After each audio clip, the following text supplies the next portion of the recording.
Well, this snow should make this weekend's adventure a little bit fun and interesting.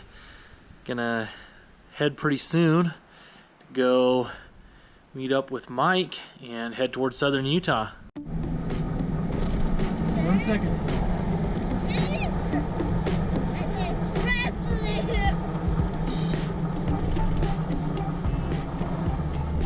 What's up, Back Road Explorers? We are out on the road again right now. We are headed south, trying to get away from a little bit of the snow. It seems like it's been forever since we've been out on a trip. Utah has had record snow year this year, which is really good because we've been in a bad drought, but makes getting out not quite as easy. So anyways, I've got Mike's crew up in front of me, which I'm really excited about because it's been a long time since we've been with him. And we are headed towards the Goblin Valley area, basically the bottom part of the San Rafael Swell. Last fall, we did a really cool trip on Behind the Reef Trail, and it was really fun. The road was a lot more technical than we were expecting, and so it took a lot longer. That day, we were gonna do this big figure-8 loop, and we only ended up doing the bottom portion of it. So today, we're headed down. We're gonna find a place to camp out in the desert, and then we're going to do the top half of that loop. So looking forward to it. Let's hit the road.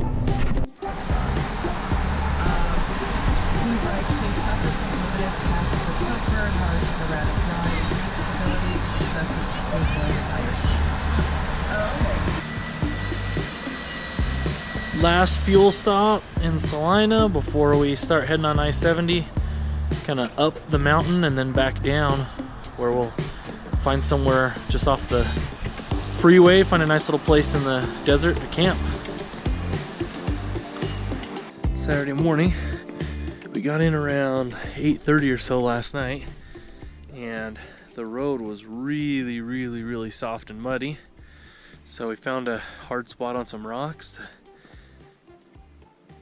set up for the night, and now we'll make some breakfast and start getting ready to do some exploring today. Putting away Mike's platform. He and Kate spent the night on it last night. How was it, Kate? Good.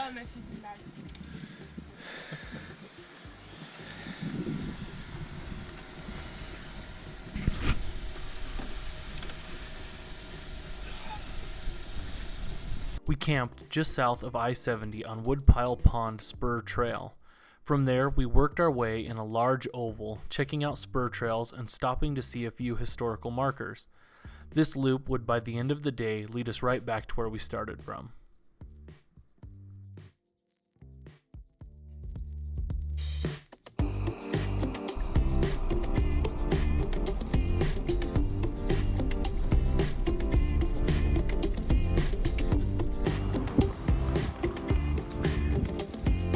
Found some wildlife out here. Probably can't see them, but they are donkeys.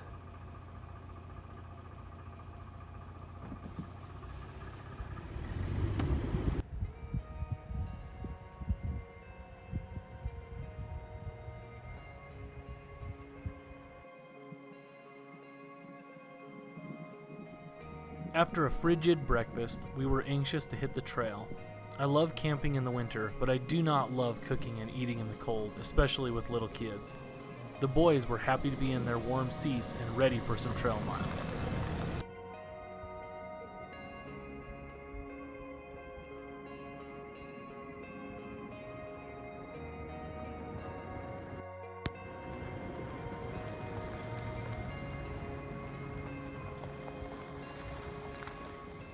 The first hour or so on the trail, we had blue skies and pretty dry ground to work with, which was really nice. It almost felt like spring had come.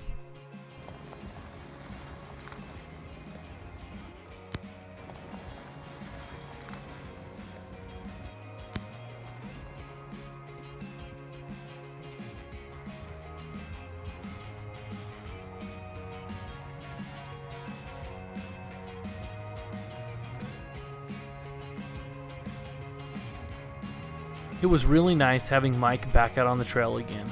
We found a couple of really cool spur trails like this one that led out to the end of a plateau looking over the valley. Wind permitting, this would make a really cool camp spot.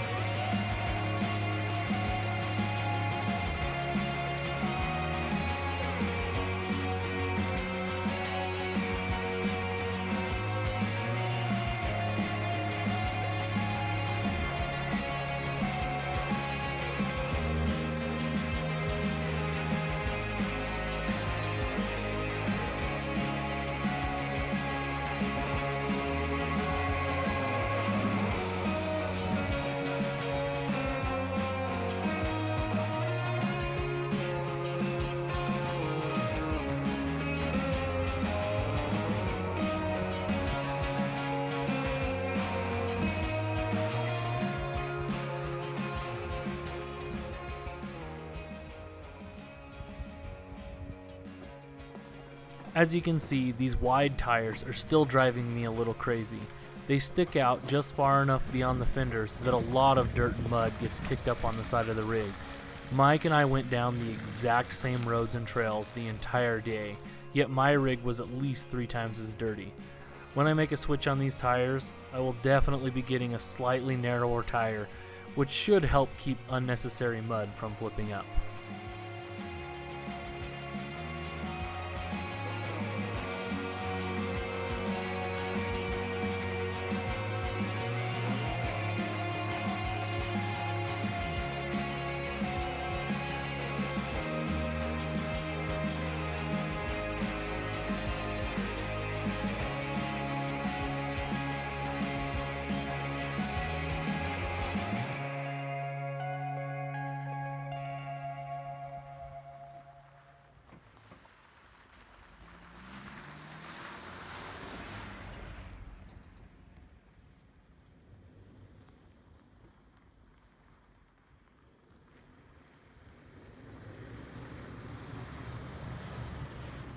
This little spur trail was a ton of fun. It led to a hiking trail and had several nice primitive campsites along the route. I wish we'd not rolled in after dark and had been able to find a nice spot along this trail to camp. One of my favorite things about out and back trails is they feel so different when you are headed in the other direction. Despite having already covered the exact same ground, something about facing the other direction makes it feel like a whole new trail.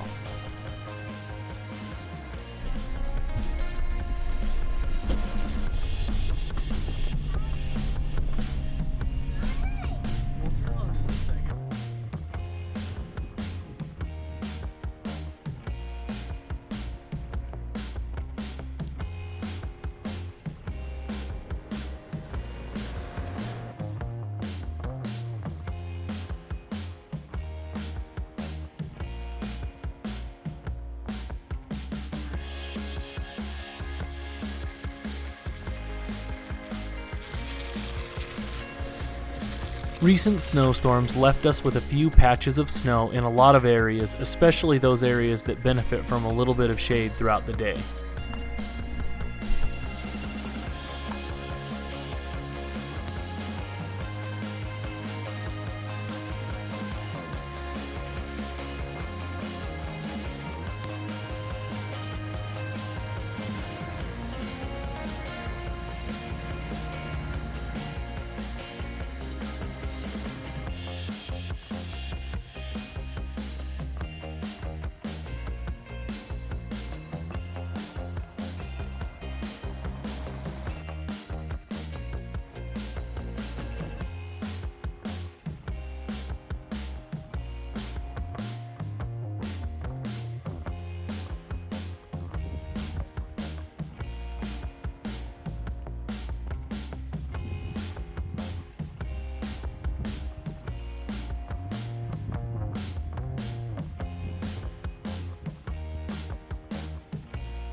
While I love to spend a day out on the trail in the snow, I'd be lying if I didn't say I'm ready for it to start warming up and the snow to melt.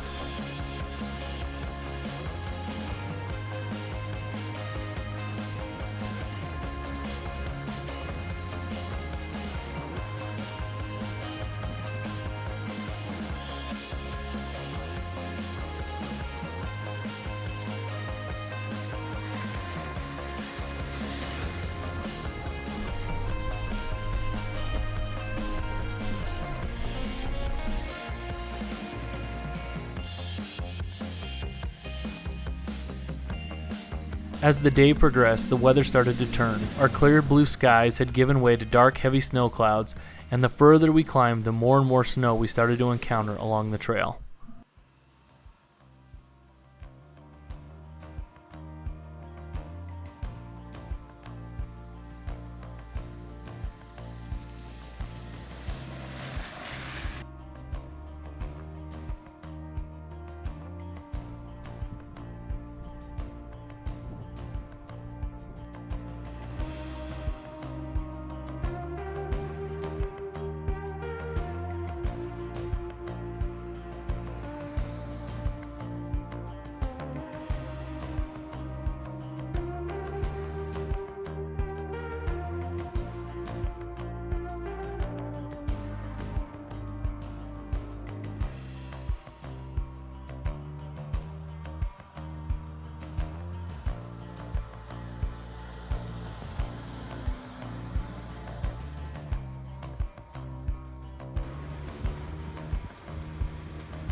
After a while, we ended up on trails that had not had any traffic since the last few storms had come through. This slowed our pace as we had to start cutting our way through the snow, using as much forward momentum as possible to see how far we could get before needing to hit it into reverse to get another run at it.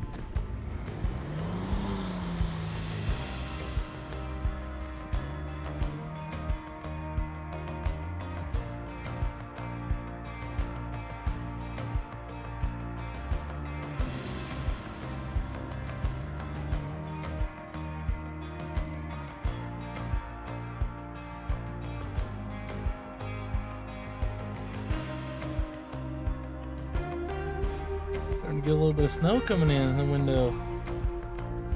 That storm is not looking like our friend. Well, looks like Mike made it through the deep spot.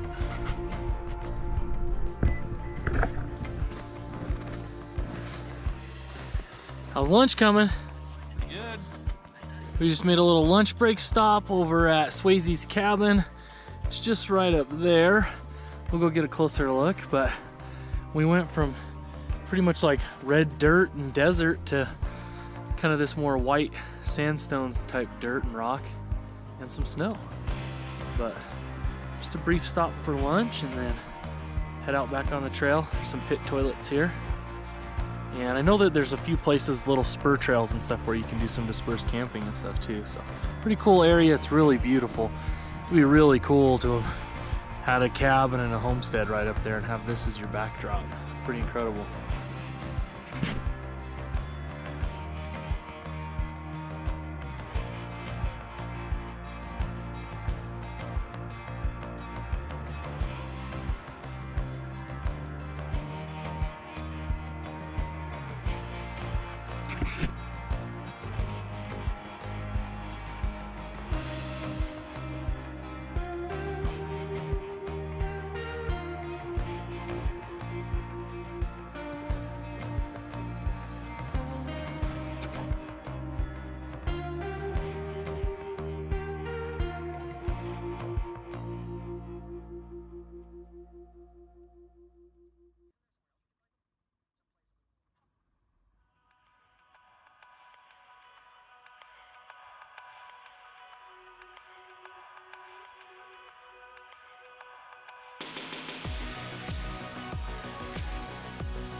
Well, stuck again.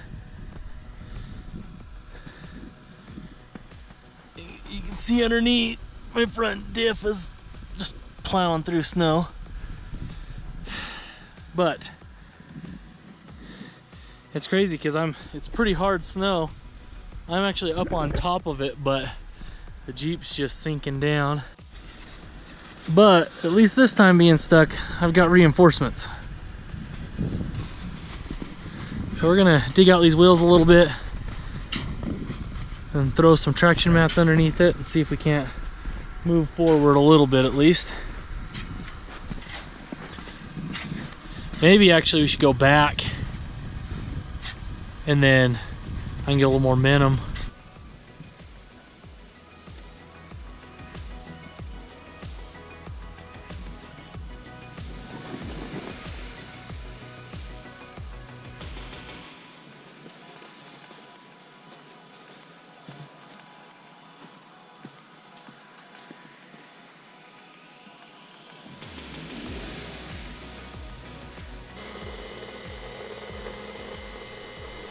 After a couple of failed attempts at moving both forwards and backwards, we decided that rather than putting the traction mats through the ringer and spending a bunch of time digging, that we would use an alternate route to get Mike and his rig in front of me and then use the winch to finish the recovery.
Once I was no longer high-centered, we had Mike just grab the line so I could use a little bit of momentum and get past the deep section of snow without driving over the top of the winch line. Getting stuck could have been completely avoided with a little bit more momentum. The snow got deeper faster than I had expected, but if we'd had a better run at it, I think we would have been able to get through without any issues.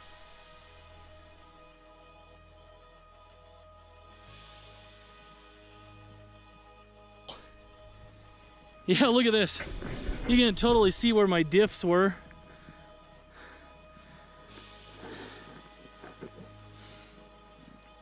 Rear diff, front diff, skid plate. Me too. On it?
Just before jumping back on I-70 to head home, we stopped to air back up.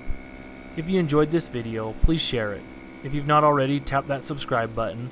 Don't forget to follow us on Instagram at Backroad Exploration. And as always, thanks for watching.